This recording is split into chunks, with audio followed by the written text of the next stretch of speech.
Hello. The latest piece is called Kneads, Kneads with a K, Kneads.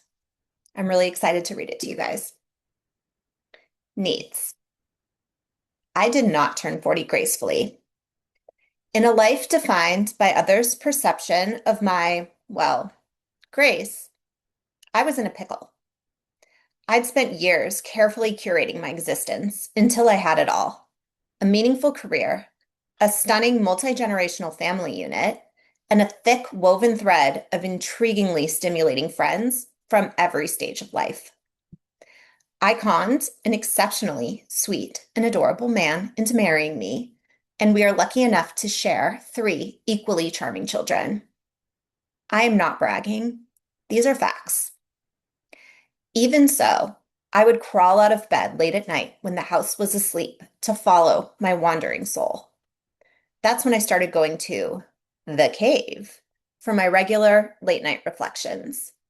The cave is my office's sultry midnight moniker. Usually, I would cry, and then I'd feel better. Sometimes I'd look at pictures of my aforementioned adorable husband and children with existential misery and pretend I was my younger self stealing an illicit view into the crystal ball. What would younger me think upon glimpsing these photos? How would she feel about the life we'd so carefully constructed? I'm not setting you up. The answer is obvious. It was undeniable. There's not a question in my mind. I'd feel like one lucky bitch. I'd wonder what my problem was, why I thought I had any right to existential misery or even basic dissatisfaction. In those moments, it would have been so easy to blame the things outside of my control.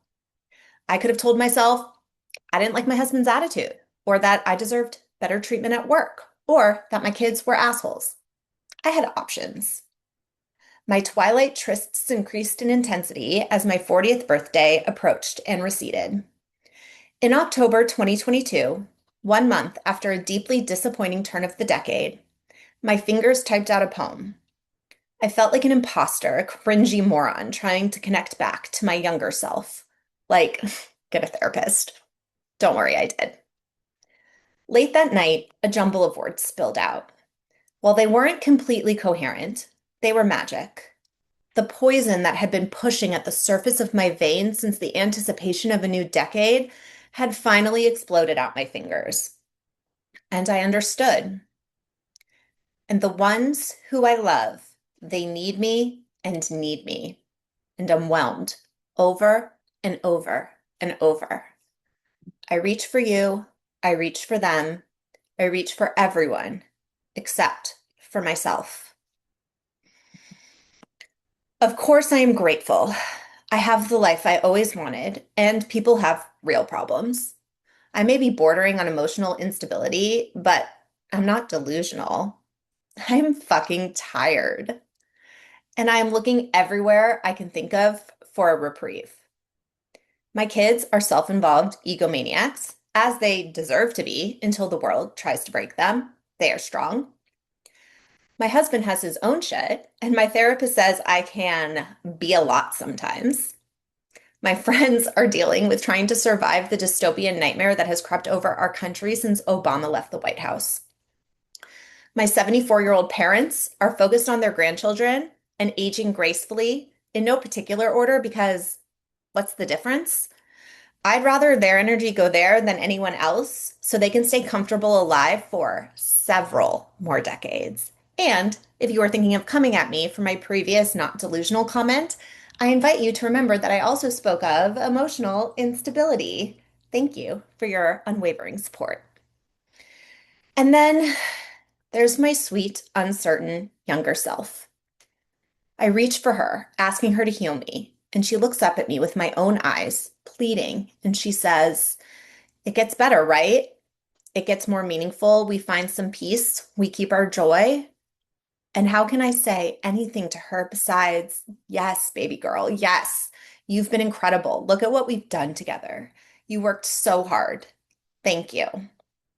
And suddenly, for the first time, I reach for myself. Not my kids, not my husband, not my parents, not my past.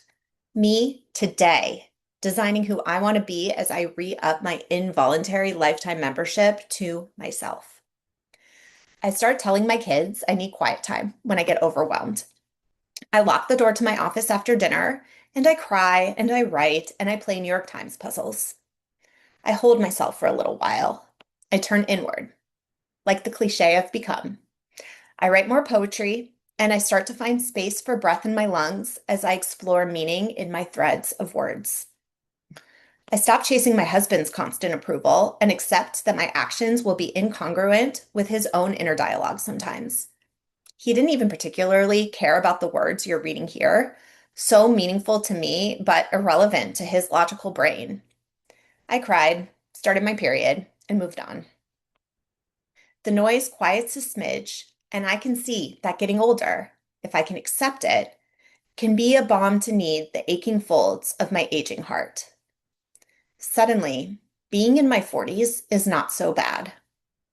I have to be around myself like all the time. And it's only with experience that I am starting to understand who that person actually is. But discovering how much I like the person she is, that's what slowly welcomed me home. I like to think my future self will feel a quiet joy when she thinks about everything we have done for each other over the years. Future wizened me, you're welcome. Baby girl, thank you.